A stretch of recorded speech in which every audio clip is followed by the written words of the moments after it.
Boom!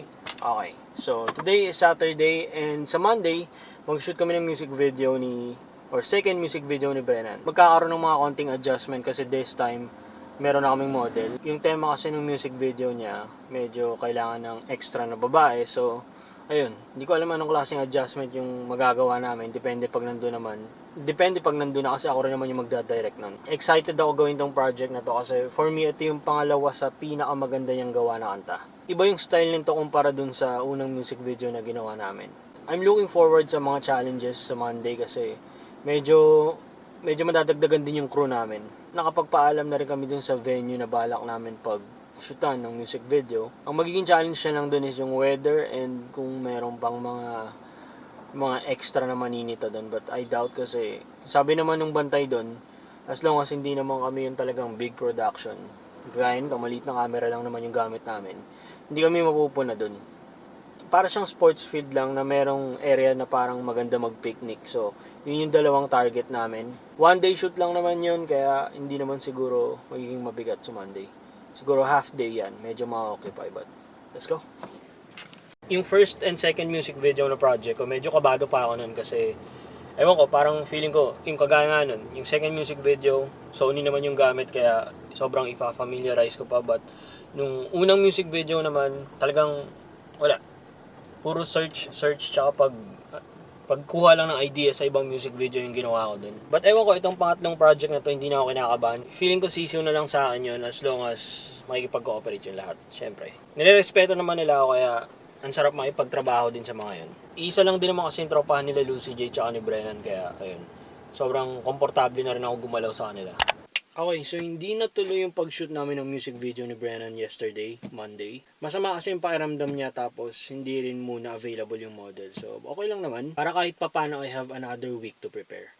Meron ba kayong mga mararecommend na mapanood sa Netflix? Kung meron man, just comment down below. Minsan nagsasawa na ako sa anime.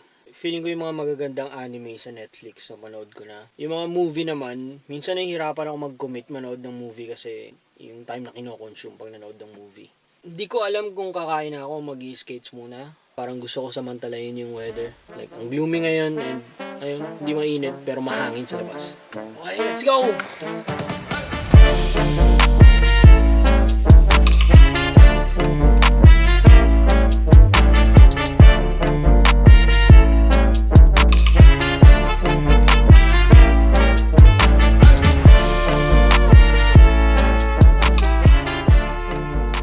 Kailangan ko muna aralin yung pagbabalance kasi wala, parang doon ako nahirapan.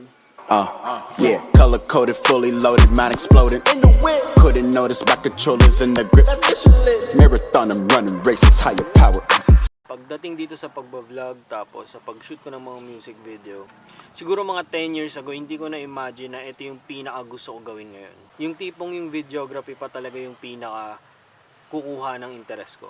Like before, hindi ko talaga na-appreciate yung art. Tapos ngayon parang ito pa yung pinaka gusto ko maging source of living na parang nag-e-enjoy pa ako gawin. Yung mga tao outside dito sa ginagawa ko, lagi nila sinasabi na parang ang hirap ng ginagawa ko and kailangan inaaral daw mabuti, kailangan magaling ka mag-edit. Sabi ko nga a year ago, puro reels lang yung ginagawa ko tapos sablay pa yung settings ng camera ko. Tapos by the end of 2024, may mga nagpagawa na sa akin ng music video and may mga nagtatanong rin, may mga nag-i-inquire na gusto nila magpagawa ng music video.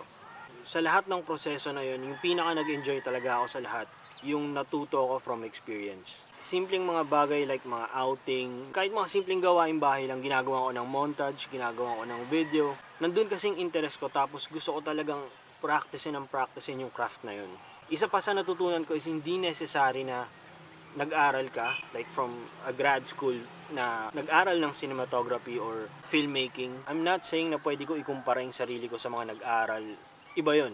Mas technical yung approach nila and talagang mas malulupit na yung mga yun. Ang pinaka-point ko lang dito is if you want to touch something like ito, filmmaking or cinematography, you can do it just by learning from experience. Kahit anong bagay pa yan. Share ko lang mabilisan, naalala ko nung pagka-graduate ko nung college. DSHRM major in culinary pa yung course ko. First job ko sa Resorts World Manila, doon talaga naramdaman ko yung sampal ng reality.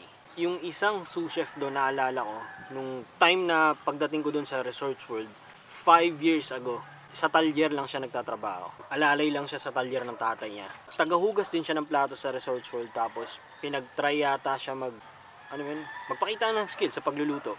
Kwento niya, wala talaga siyang alam sa culinary. Talagang completely experience lang talaga galing sa karinderya. Doon na lang talaga na-develop yung cooking skills niya dun sa Resorts World nung nakuha na siya from dishwasher. And then lumipas yung panahon, na promote siya as chef de partie, tapos angat na as a sous chef. I'm gonna be honest, kasi nung mga panahon na yun, napapaisip talaga ako na galing lang siya sa karinderya, tapos ako nag-graduate ng culinary. Parang nagmumukhang bata sa paligid niya. Siyempre, hindi mo maiiwasan makumpara yung sarili mo kasi you spend time and money para makuha tong course na to eh. Basta ganun yung mentality ko ng mga panahon na yun. Oo, may mga culinary terms ako na hindi niya alam, but nonsense na yun kapag nasa field ka na. To cut the story short, isa lang yun sa example na you will learn from experience. Especially kung wala ka talagang means para pag-aralan o i-master yung isang bagay. Kung may pagkakagastusan ka, instead na bisyo, bakit hindi na lang dun sa bagay na talagang interesado ka aralin or matutunan?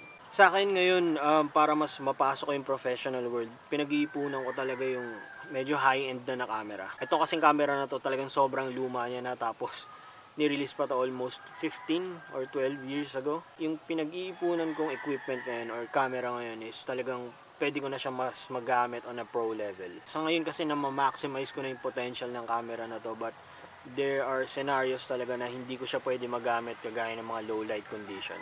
But yun lang yung pinaka-point ng rant na to bago ko i-close yung vlog is legit na you will learn from experience talaga. If you will learn from experience, dapat mag-set ka rin ng expectation sa sarili mo na wala kang background sa bagay na gusto mo aralin. Like, hindi mo kagaya yung starting point ng iba na meron ng foundation of learning. Just keep on practicing and hayaan mo na lang yung negative comments kasi minsan yun din yung magiging motivation mo. May mga times na minsan yung mga friends mo or yung mga taong malalapit pa sa'yo, yun yung questionin yung ginagawa mo, but kung talagang gusto mo, hindi magmamatter yun.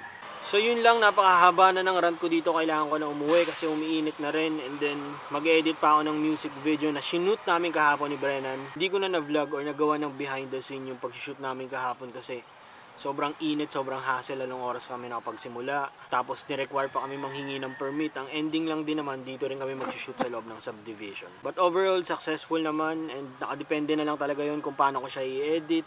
And hoping na sana hindi siya ganun ka, alam mo yun, hindi siya ganun ka complicated kasi kailangan ko siya isabay sa music. Dito sa kanta na to, lumabas talaga yung quality ng boses ni Brennan, tapos yung knowledge niya pagdating sa pagra-rap. Yun lang, and that's it for today guys. Thank you all for watching and init na. See you again next time. Peace!